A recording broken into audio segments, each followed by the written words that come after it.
Guys, I have some really, really good information for you. I passed my driving theory test. Woohoo! This is so exciting. Also, I'm filming on a different SLR and it doesn't have a flippy screen, and it makes me kind of like more nervous because I can't see if I'm in shot, so I could only have half a head right now. But yeah, I passed. I'm genuinely so excited right now.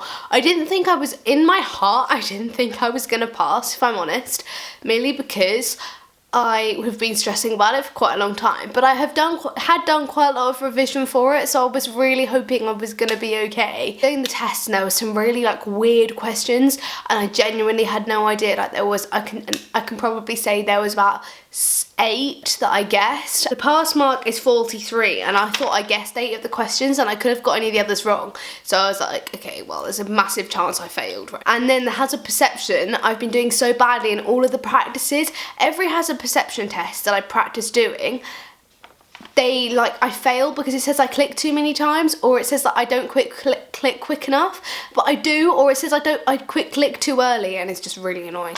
Basically, a hazard perception test is like a video of you like driving along a road, and like hazards come out, so like a car might pull out or a person might run in front, you have to click the hazard, and then like the quicker you click the developing hazard, the higher the point you'll score. And I always either click too early or I don't click enough times or on the right things. Does that make sense? I actually got 46 out of 50 on that one, and my hazard perception I got 64 out of 75, which is so good considering I just was failing.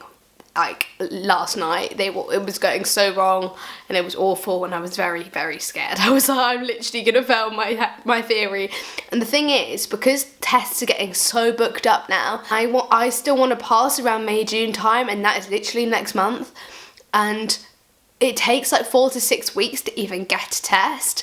So I was like, I need to pass, because if I don't pass, I need to wait 10 days before I book, until I can get another theory, and most likely it's not going to be one in 10 days time, so I'm kind of screwed if I fail. But there's not enough information about theory tests on YouTube. No one talks about it. Like, no famous YouTubers have ever really sat down, not that I'm famous, but no YouTubers have like sat down and talked about it. I found like a few, but not really, so I just thought I'd give you like the heads up in case you're also doing it. I walked into the test centre, and the man behind the counter seriously did not enjoy his job. Like, he literally did not like his job at all, because he was so miserable. I went up to the counter, he was like, have you done your theory before? And I was like, no, I haven't. He's like, okay, you need to read this and sit down. So I went up after I finished reading it, because that's what you would usually do. And he was like, sorry, that man over there's in front of you. I'm like, but he's still reading. So I waited till the other man finished reading, and then I went up and gave him my piece of paper. He was like, first you need to put everything in your locker. And I was like, okay, I'll do that. So I put everything in my locker, went over to his colleague, who was like across, like down a corridor, and she like patted me down. It was like being in airport security. You were never done like that in exams. Like, seriously.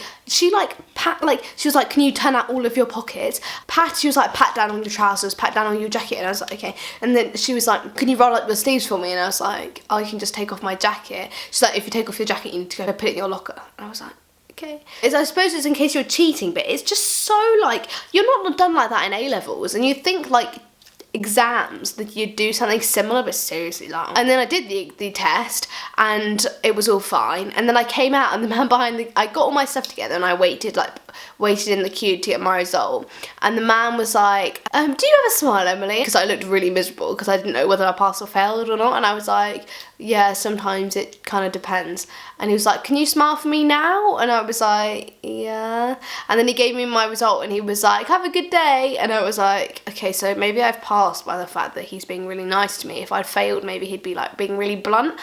And then I like looked at my sheet, and it says, congratulations, you've passed the car driving theory test. So pretty chuffed with that. I just need to book my test now. I hope this video helped anyone doing their theory test at the moment and learning to drive. It's hard, but stick with it, because if I can, trust me, if I can do it, anyone can do it. Found it really hard. I found the hazard perception really tricky, and I just found learning the questions. My biggest advice is just I did not read the highway code once. You just have to keep doing the questions. I can't rise from reading stuff. I just literally have to just do questions after questions after questions after questions.